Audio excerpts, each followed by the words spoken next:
Baik, Assalamualaikum warahmatullahi wabarakatuh. Perkenalkan, saya Syukron Fuad. Pada kesempatan kali ini saya akan memaparkan tentang hakikat IPA. Presentasi ini merupakan tugas mata kuliah pengembangan kurikulum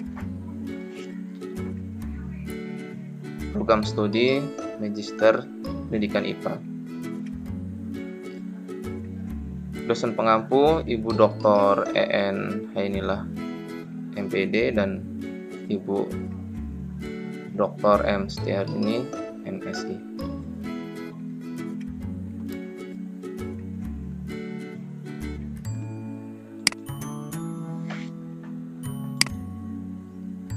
Baik, pertama kita akan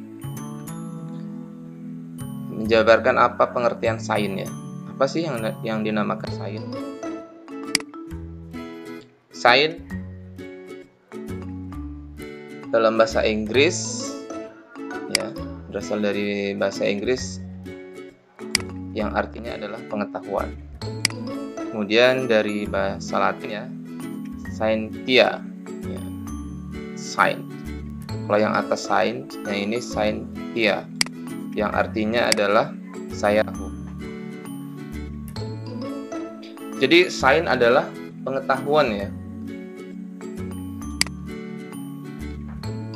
Nah, sekarang menurut Oxford Dictionary, definisi sains adalah the intellectual and practical activity encompassing systematic study of the structure and behavior of the physical and natural world through observation and experiment. Yang artinya sains adalah aktivitas intelektual dan praktis yang mencakup studi sistematis tentang struktur dan perilaku dunia fisik dan alam ya, melalui pengamatan dan eksperimen.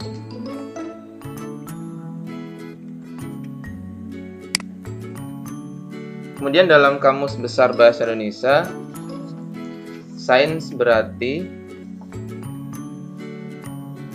ilmu teratur atau sistematis yang dapat diuji kebenarannya. Yang kedua, sains adalah ilmu yang berdasarkan kebenaran atau kenyataan semata. Ilmu sains diklasifikasikan menjadi dua, yaitu yang pertama natural science atau ilmu pengetahuan alam, yang kedua social science atau ilmu pengetahuan sosial. Kemudian menurut Fowler 1951, natural science didefinisikan sebagai systematic and formulated knowledge dealing with material phenomena and based mainly on observation and induction. Yang diartikan bahwa ilmu pengetahuan alam didefinisikan sebagai pengetahuan yang sistematis dan disusun dengan menghubungkan gejala-gejala alam yang bersifat kebendaan dan didasarkan pada hasil pengamatan dan induksi.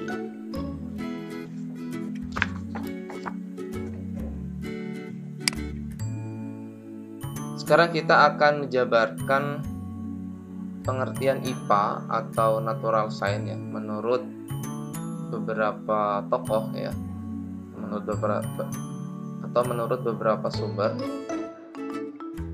Menurut Webster New Lexicon Dictionary 1981 menyatakan natural science knowledge concerned with the physical world and its phenomena, yang artinya ilmu pengetahuan alam adalah pengetahuan tentang alam dan gejala-gejalanya.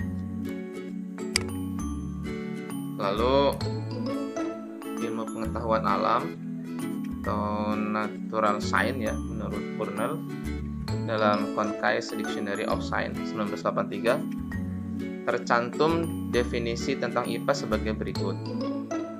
Science, the broad field of human knowledge acquired by systemic observation and experiment, and explained by means of rule, law, principle, theories, and hypothesis. Artinya, ilmu pengetahuan alam adalah pengetahuan manusia yang luas, yang didapatkan dengan cara observasi dan eksperimen, yang sistematik, serta dijelaskan dengan bantuan aturan-aturan, hukum-hukum, prinsip-prinsip, teori-teori, dan hipotesa-hipotesa.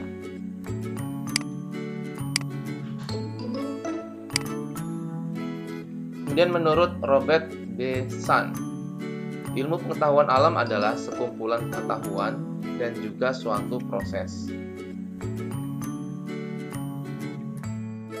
IPA merupakan pengetahuan yang secara rasional dan objektif mempelajari tentang alam semesta dengan segala isinya, menurut Jumhana tahun 2009.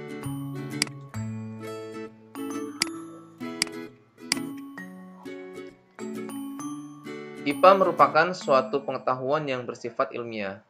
Karenanya, IPA mempunyai sifat sebagai berikut. Yang pertama, IPA bersifat objektif. Objektif maksudnya adalah sesuai dengan kenyataan dari objeknya dan dapat dibuktikan dengan pengamatan dan pengamalan empiri. Kemudian, sifat yang kedua adalah bersifat sistematik. IPA mempunyai sistem yang teratur. Sistem ini dipergunakan untuk menyusun, mengorganisasikan pengetahuan, konsep-konsep, dan teori IPA.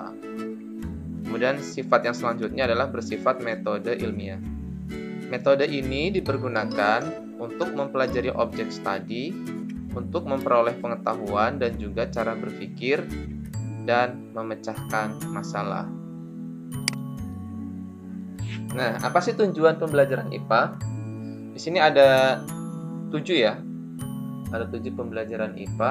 Yang pertama, meningkatkan keyakinan terhadap kebesaran Tuhan Yang Maha Esa berdasarkan keberadaan, keindahan, dan keteraturan alam ciptaannya. Yang kedua, mengembangkan pemahaman tentang berbagai macam gejala alam, konsep dan prinsip IPA yang bermanfaat dan dapat diterapkan dalam kehidupan sehari-hari. Yang ketiga, mengembangkan rasa ingin tahu, sikap positif, dan kesadaran terhadap adanya hubungan yang saling mempengaruhi antara IPA, lingkungan, teknologi, dan masyarakat.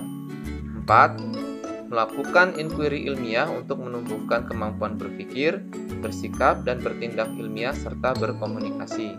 5. Meningkatkan kesadaran untuk berperan serta dalam memelihara, menjaga, dan melestarikan lingkungan serta sumber daya alam. Yang keenam, meningkatkan kesadaran untuk menghargai alam dan segala keteraturannya sebagai salah satu ciptaan Tuhan. Dan yang terakhir, yang ketujuh adalah meningkatkan pengetahuan, konsep, dan keterampilan IPA sebagai dasar untuk melanjutkan pendidikan ke jenjang selanjutnya.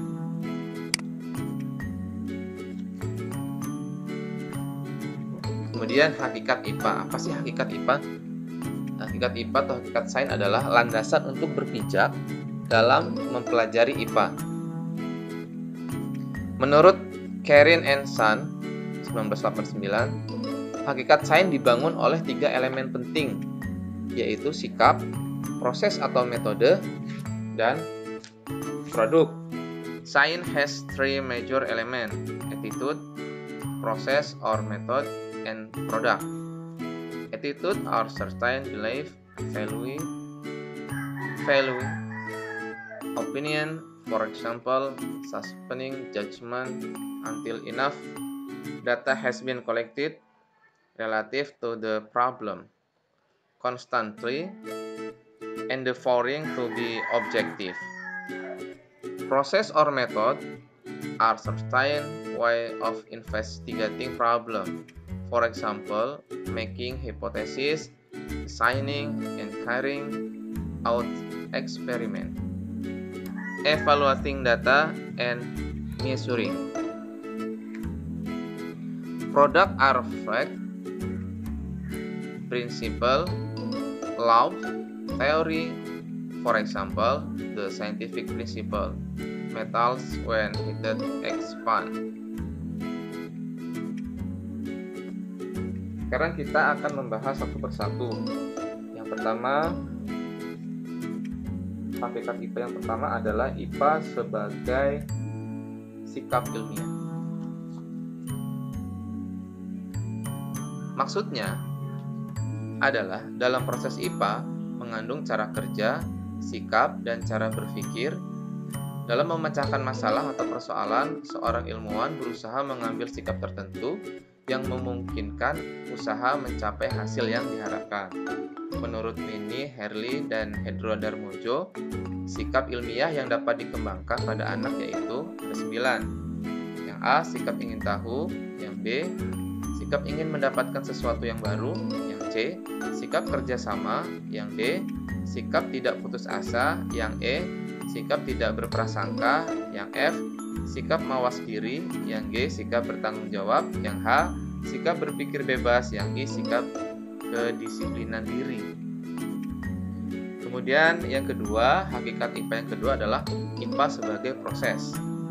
IPA sebagai proses adalah strategi atau cara yang dilakukan para ahli saintis dalam menemukan berbagai hal tersebut sebagai implikasi adanya temuan-temuan tentang kejadian-kejadian atau peristiwa-peristiwa alam. Jadi dalam prosesnya kita bisa berpikir dalam memecahkan suatu masalah yang ada di lingkungan. Melalui proses ini kita bisa mendapatkan temuan-temuan ilmiah dan perwujudannya berupa kegiatan ilmiah yang disebut penyelidikan ilmiah. Kemudian hakikat IPA yang selanjutnya adalah IPA sebagai produk. IPA sebagai produk adalah kumpulan hasil kegiatan dari para ahli saintis sejak berabad-abad yang menghasilkan berupa fakta, data, konsep, prinsip, dan teori-teori. Jadi, hasil yang berupa fakta yaitu dari kegiatan empirik. Empirik ini maksudnya berdasarkan fakta. Sedangkan data, konsep, prinsip, hukum, dan teori dalam IPA merupakan hasil kegiatan analitik.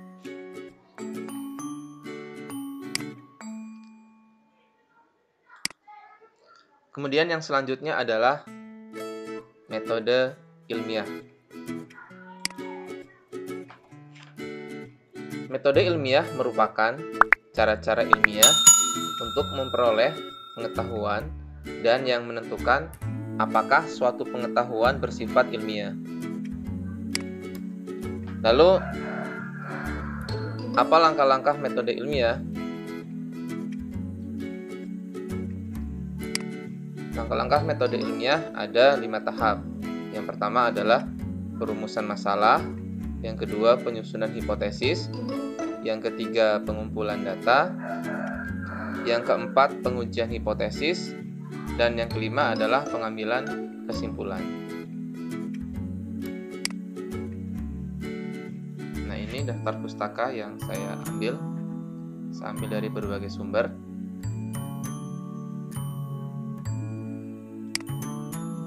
Terima kasih. Sampai bertemu kembali di materi yang lain. Jika ada pertanyaan atau hal-hal yang perlu didiskusikan, boleh melalui kolom komentar atau bisa dibahas melalui Vclass. Terima kasih. Saya Surwan Fuad. Saya akhiri. Wassalamualaikum warahmatullahi wabarakatuh.